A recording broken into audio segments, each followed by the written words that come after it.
Hello everyone, आज है 20 सितंबर और आज इस वीडियो में हम बात करने जा रहे हैं इंडियन ऑयल कॉरपोरेशन के बारे में। देखिए 91 रुपीज़ का शेयर है। पिछले एक महीने में अगर हम देखें तो जहां था वहीं पर है, लेकिन इस बीच एक तेजी भी थी।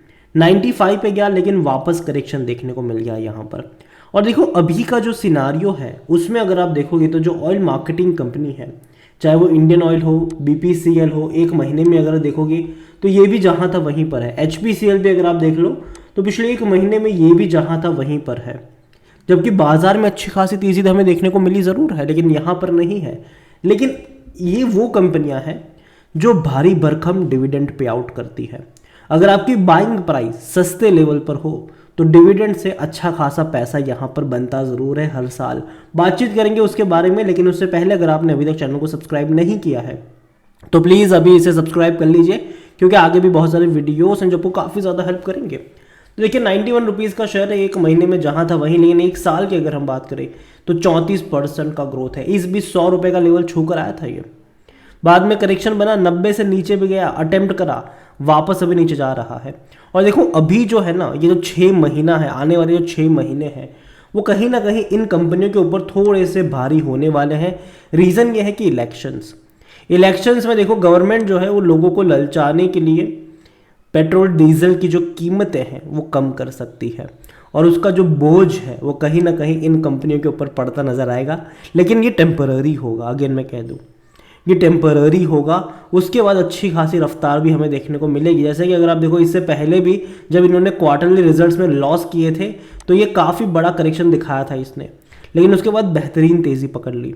अगर आप देखो 5 साल में सिर्फ 12% का डिक्लाइन देखने को मिला है, लेकिन अगर हम यहाँ पर ये देखें कि जिनकी बाइंग लेवल नीचे के लेवल पर है उनका पैसा बना है। और इतना ही नहीं, डिविडेंड भी हर साल अच्छा खासा पे करता है ये।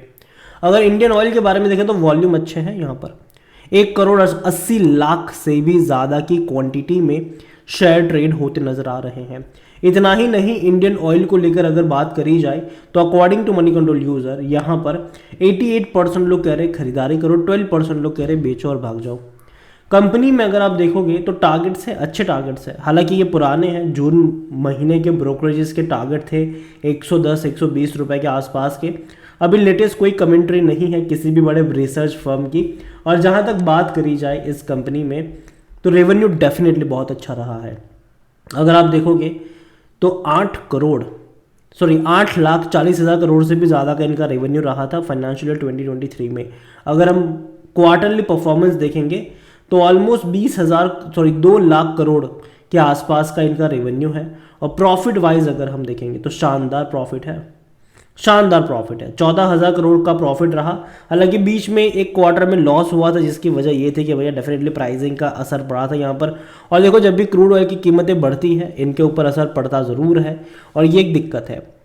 लेकिन गवर्नमेंट बाद में पैकेज भी अनाउंस करती है इन कंपनियों के लिए, और बाद में देखो ये जो चीज़ें होती है वो टेम्पररी होती है, बाद में तेज़ी देखने को मिल ही जाती है, अच्छा खासा रेवेन्यू देखने को मिल ही जाते हैं। और यही वजह है कि कंपनी डिविडेंड भी अच्छा पे कर रही है। साल में 2 बार डिविडेंड पे करने वाली ये कंपनी है। अगर हम बात करें तो 2022 में पहले 4 रुपये का पे किया, फिर 2 रुपये 40 पैसे का पे किया, 2023 में 3 रुपये का पे कर चुका है, और हो सकता है कि शायद साल के एंड में भी एक बार फिर से डिविडेंड अनाउंस हो जाए, और यही 3-3.5 रुपये के आसपास का डिविडेंड यहाँ पर रहेगा।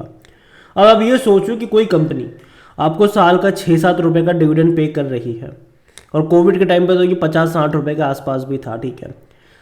और अगर आपकी बाइंग प्राइस 60-70 के करीब हो, और अगर आपको साल का 6-7 रुपये का डिविडेंड मिले, मतलब 10% का जो रिटर्न है आपका वो सिर्फ डिविडेंड से हर साल बन जाता है, जो कि बड़ी बड़ी बैंक्स भी नहीं देती है।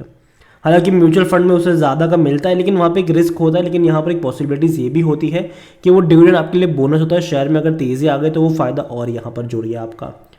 अगर कंपनी को लेकर अगर हम वैल्यूएशन की बात करें तो सस्ता है वैल्यूएशन, महंगा नहीं है। 5.34 का इसका पी रेशियो है, सेक्टर पे 9.49 का है, 52% एनालिस्ट कहते हैं खरीदारी करो। होल्डिंग को लेकर अगर हम बात करें, शेयर होल्डिंग की बात करें तो देखो सरकारी कंपनी है, 51.50% की होल्डिंग प्रमोटर के पास है। प्रमोटर मतलब गवर्नमेंट है यहाँ पर। म्यूचुअल फंड के पास 2.20% की होल्डिंग है, डोमेस्टिक के पास 9.37% है। और एफआईएल्स के पास यहाँ पर 7.69% की होल्डिंग है। रिटेल और अदर की 29.24, जिनमें से रिटेल इन्वेस्टर कम क्वांटिटी में है 4.61%, बाकी अदर पार्टीज 24.63% की होल्डिंग लेकर बैठी है। देखिए ओवरऑल इंडियन ऑयल कंपनी खराब नहीं है, बस ये आपको जानना है कि भैया किस प्राइस पर ये महंगा है और कहाँ पर ये सस्ता है। अभी जिस प्राइस पे है ये 90 से 100 का रेंज, डेफिनेटली ये महंगा है।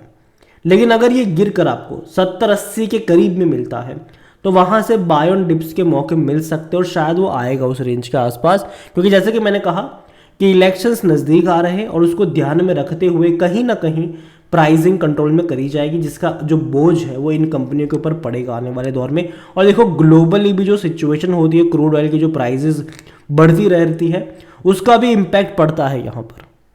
तो ग्लोबली भी जो चीज़ें हैं वो अभी उतनी भी अच्छी नहीं चल रही है, तो ये एक अलग से टेंशन इनका रहेगा। और देखो मैं यही कहूँगा कि कंपनी ख़राब तो नहीं है, लेकिन उस रेंज पे खरीदो जिस रेंज पे फ़ायदा हो। और जहाँ तक मुझे लगता है कि 70-80 का जो रेंज है वहाँ पर बाय ऑन डिप्स की शुरुआत कर सकते हैं।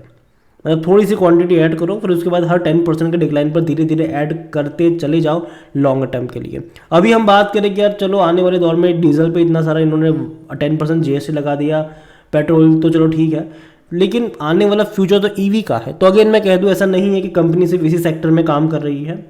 कंपनी पेट्रोल डीजल वाला इनका क्रूड का तो है, इसके अलावा कंपनी गैस सेक्टर में भी है, ठीक है। इसके अलावा कंपनी ने कई सारे प्लान्स अपने रिप्रेजेंट भी करे थे ईवी को लेकर, कि चार्जिंग स्टेशन सेटअप करने को लेकर कई सारे प्लान्स भी थे। इवन हाइड्रोजन को लेकर भी इनका प्लान है। तो ये भी अपने आप को अपग्रेड करेगी ये सारी कंपनियाँ। तो ऐसा नहीं है कि फ्यूचर कल को ईवी का आएगा या फिर हाइड्रोजन बेस्ड फ्यूल का आएगा तो इनका क्या होगा, तो ऐसा नहीं है। ये भी अपने आप को अपग्रेड कर ही रही है, तो दिक्कत की उतनी बड़ी बात मैं अभी के लिए नहीं मानता हूँ। बाकी मर्जी आपकी है।